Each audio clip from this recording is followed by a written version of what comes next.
My family thought they could ruin me in court. They had power, connections, and a plan. But I had something stronger: the police and the truth. The moment I showed up, everything changed. Their faces, the judge's tone, the entire room shifted. Want to know what was in that envelope I handed the court? You'll never guess what it exposed. I didn't cry when my family turned on me. I didn't beg. I didn't even raise my voice.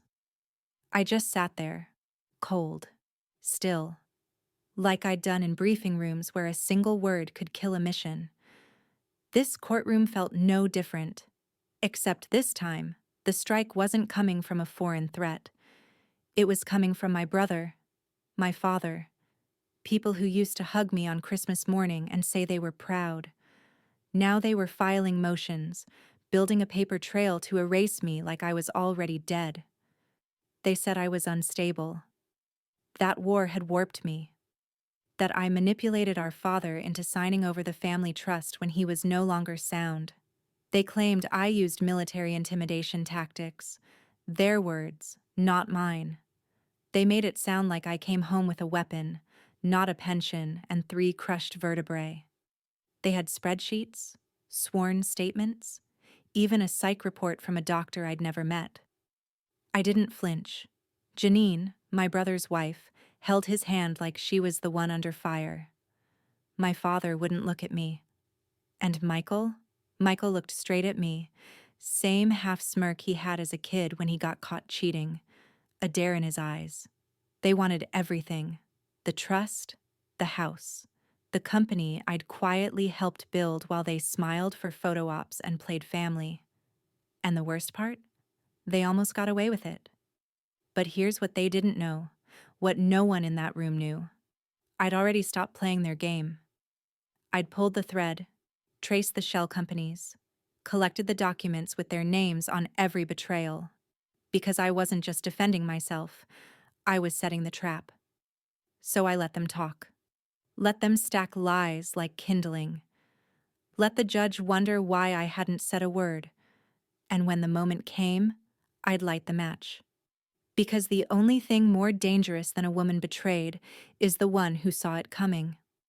What none of them realized is this: I didn't show up to protect my name. I showed up to bury theirs. And in my briefcase was one sheet of paper that would burn their whole story to ash. But not yet. Timing is everything, especially when you want the whole room to witness the fire. They thought I was quiet because I was scared. The truth? I was quiet because I was ready. Next, I'll tell you about the email that cracked everything open, an approval I never asked for, and a signature that proved they'd been planning my erasure for a long, long time. They didn't know I already had the receipts. And when I started pulling, the whole damn lie unraveled. The collapse didn't begin in the courtroom. It began somewhere far more ordinary. The courtroom was just where the rot surfaced. The real betrayal started on a quiet Thursday morning. Cold gray light slipped through the kitchen blinds. I stood barefoot, sipping burnt coffee from the steel mug I kept from deployment, the kind that never fully loses the taste of sand. An email popped up. Subject line: approval confirmed. Veterans Hardship Disbursement. I hadn't applied for anything. I nearly deleted it, until I saw the details. My full name, military ID home address, my deployment dates, some of them classified. A bank account I didn't recognize had received the funds. Quietly, without notice. The room didn't spin. But my pulse slowed and sharpened. Instinct kicked in. The same one that warned me when a convoy was too quiet or a handshake lasted too long.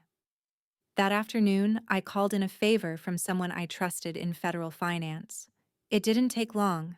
The house I helped pay off with combat wages had been quietly refinanced 3 months earlier and transferred to a holding company, Amber Ridge Properties. No notice, no mortgage trail. The company linked back to a trust in Michael's name. The same Michael who once mumbled over Thanksgiving dinner about helping Dad with logistics. That night, I sat in the guest room under a dim yellow lamp, flipping through PDFs. Every document was polished, professional, fake. My name was gone. From the deed, the accounts, even the legacy filings. Then I saw it. A deed transfer printed on thick stock with a faint blue smudge near the corner. Ink. The kind that left fingerprint-sized stains. Michael used to come home from the campus print shop with those smudges. Drove him crazy. You never forget stains like that. Especially when they show up on betrayal. The next morning, I didn't confront anyone. I walked into the living room calm. Janine was curled next to Michael, scrolling through her phone like it was oxygen. I handed him the paper. My voice didn't shake. "What is this?" He barely looked. "Just a business restructure, nothing shady. Dad and I took care of it." "Without telling me?" He shrugged. "You're never around, Claire. We didn't think you needed the house." I laughed. Once, hollow. Janine jumped in. "You've been through so much, Claire. Maybe you're reading too much into it. This was just practical." I turned to my father. He stared out the window, hands folded like a man bracing for a funeral that wasn't his. "Did you sign this?" He didn't turn, just said softly. "Michael explained everything. It's for the best." There's a kind of silence that isn't empty. It's final. Something cracked inside me. Not loud, not dramatic, like the first snap of ice under your feet. Just enough to warn you of more beneath. I nodded. No tears, no outburst, no one followed me out. That night, dinner was about weather, dry cleaning, and a neighbor's dog. No one mentioned what happened, because to them, it hadn't. I'd already been written out. Quietly, surgically. The lawsuit arrived 2 weeks later. The envelope was heavy. My name on the front. Gold-stamped Weller family crest in the corner. Inside, the first word stopped me. Plaintiff. But it wasn't my name beneath it. It was Michael's. They hadn't just taken the house. They had chosen their side.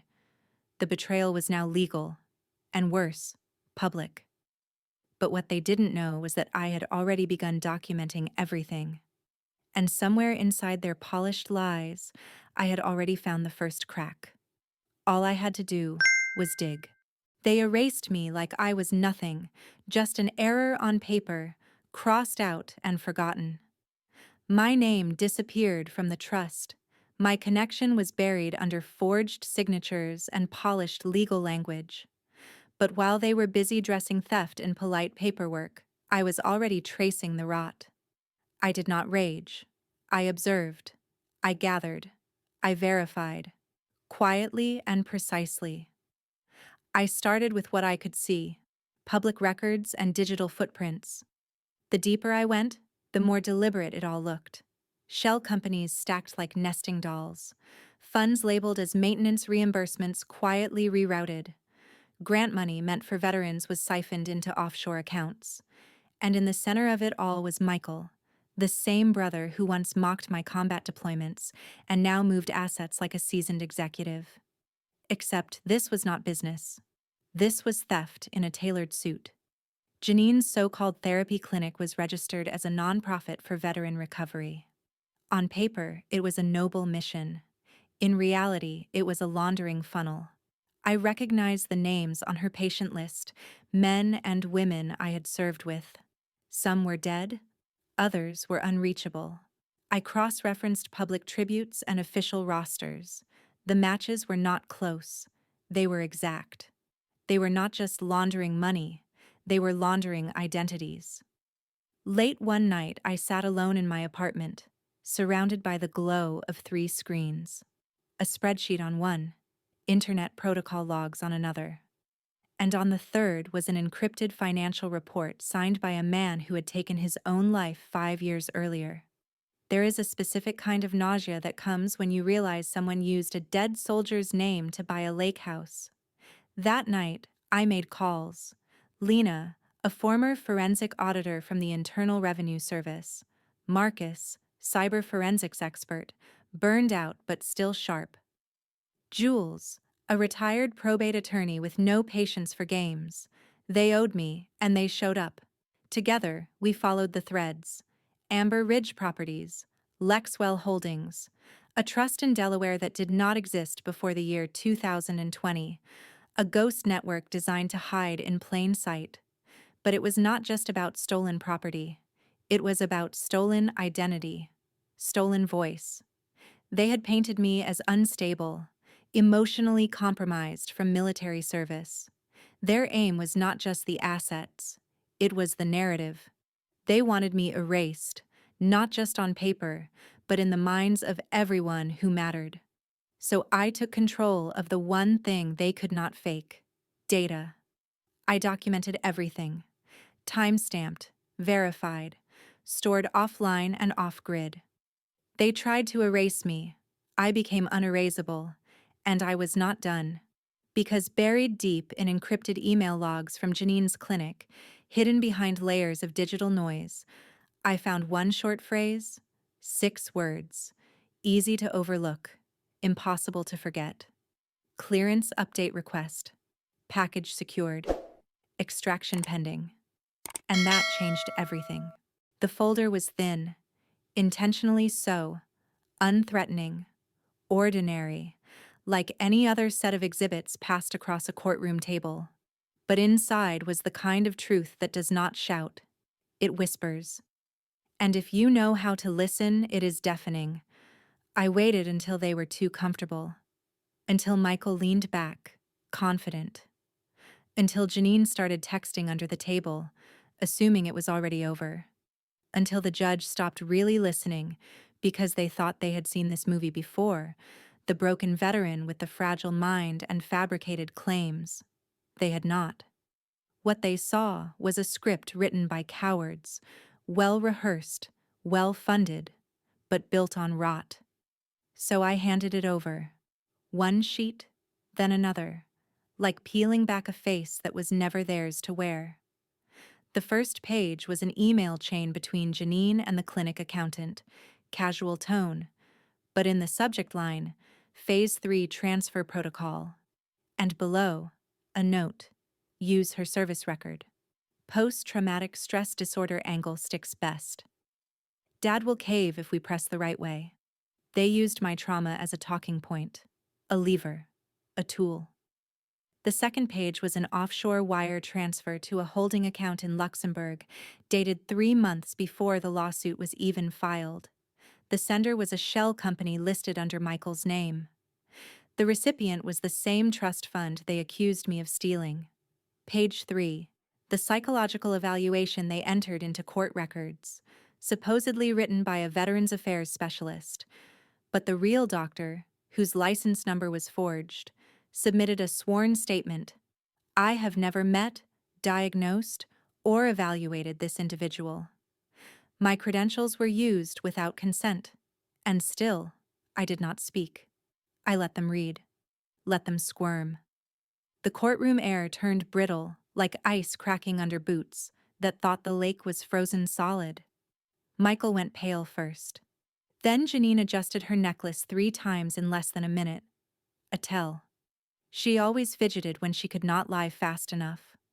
My lawyer did not need to say a word. The document spoke louder than any defense.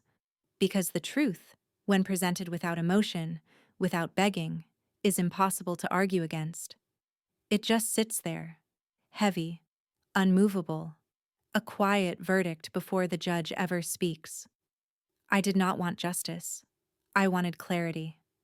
And clarity came in the form of time-stamped betrayal, bank logs, and the realization in my father's eyes that he had believed the wrong child. He looked at me then, not as the soldier who came home broken, but as the daughter who had protected his name when everyone else used it as a currency. The case they built was elegant, structured, clean. But it was a lie. And my evidence, it was a weapon. Not just to destroy their argument, but to reclaim the truth they tried to bury. Still, there was one document I had not shown yet. The one that did not just expose what they did, but why they did it.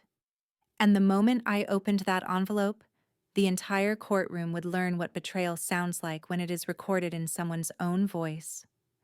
The moment the final document left my hands, silence did not fall. It cracked.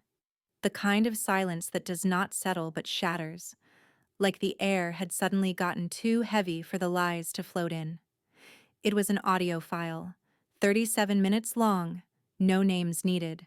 Their voices were enough. I watched the judge's eyes narrow as the playback began. The first few seconds were harmless, polite, casual. But then came Janine's voice, sharp and calculating. If we time it right, she will not even see it coming. And once he signs, well, she is out. Legally, emotionally, financially, out. Then Michael. She will fight. But by then, it is just noise. Post-traumatic stress disorder makes for great court fodder. I did not flinch. I did not look at them. I watched the jury instead. One woman in the back covered her mouth. A man shook his head like he could not believe what he was hearing. And the judge, he paused the file halfway through. He did not need the rest. The damage was done. The mask was off. They were not siblings anymore.